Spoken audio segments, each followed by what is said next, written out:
We want to turn now to Iowa Republican Senator Joni Ernst. She joins us this morning from Omaha, Nebraska. Senator, good morning. I want to ask you about the impact of those tariffs on your home state. But first off, I want to ask you, because you are one of the top 10 recipients of NRA funding in the Senate. Your image was being held up by some of those protesters at the rally here in Washington yesterday. I wonder how you are responding to these young activists who are calling for gun control. Well, Margaret, I want to push back on that because I myself don't receive funding from outside organizations other than what those smaller donations that might come from PACs. Many outside organizations will run advertisements without the consent of candidates. They'll run advertisements for candidates, against candidates. I have no control over that. My campaign has no control over that. So you're separating yourself from the NRA by saying that?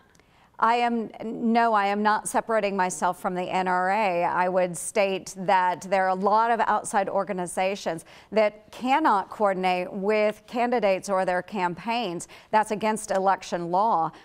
So they will do what they want to do. But I will say that I am a supporter of the Constitution. I'm a supporter of our Bill of Rights. We have many rights that need to be upheld in the United States. And I would say that I have been a Second Amendment supporter my lifetime. I was a member of the NRA long before the NRA knew of Joni Ernst, private citizen in Iowa. And your advice to those young activists? I would say I appreciate the fact that they have the right to peacefully protest and inform the government of what they believe is the right path forward. I think every citizen has the right to do that. But every citizen, as long as they are law-abiding, also has the right to exercise their Second Amendment rights. So what we don't want to do as a nation is start stripping rights away from law-abiding citizens. So I think that the status quo is not okay, and that's what these young demonstrators are speaking out against. And so we do have to find a way forward, but simply stating we need to get rid of other people's rights is not the right way forward. Senator, U.S. stocks had their worst week in about 2 years, in part due to these concerns of a trade war. Iowa is a major exporter to China. What will these new tariffs the president announced on China and other countries do to your home state? Well, nobody wins in a trade war, Margaret, and especially with the Chinese officials, their media reporting that they will retaliate against American agricultural products, namely pork and soybeans. China has purchased $14 billion worth in 2016 of American soybeans, and roughly 60% of our soybean crop does go to China. So if they start retaliating, we will see significant impact, very detrimental impact, not just in Iowa, but across the Midwest as well. Now, the White House has not yet detailed exactly what these tariffs on China are going to look like. Are they talking to Republicans like yourself?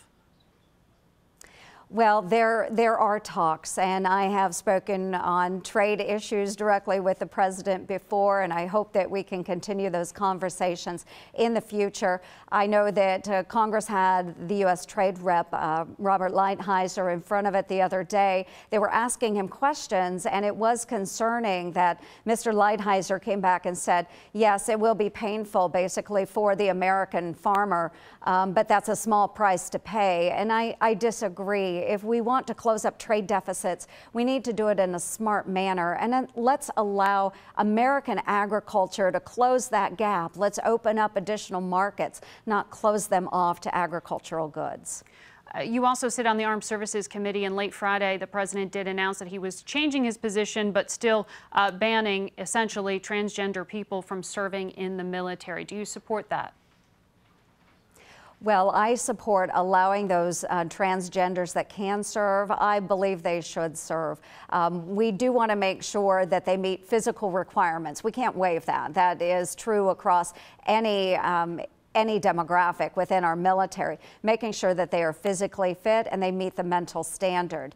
But I've asked transgenders myself, you know, if you are willing to lay down your life beside mine, I would welcome you into our military. But again, there are standards that have to be met, and I will support the president and the administration on making sure that standards are met. But if there are transgenders that meet those qualifications, certainly I would gladly have them serving in our United States military.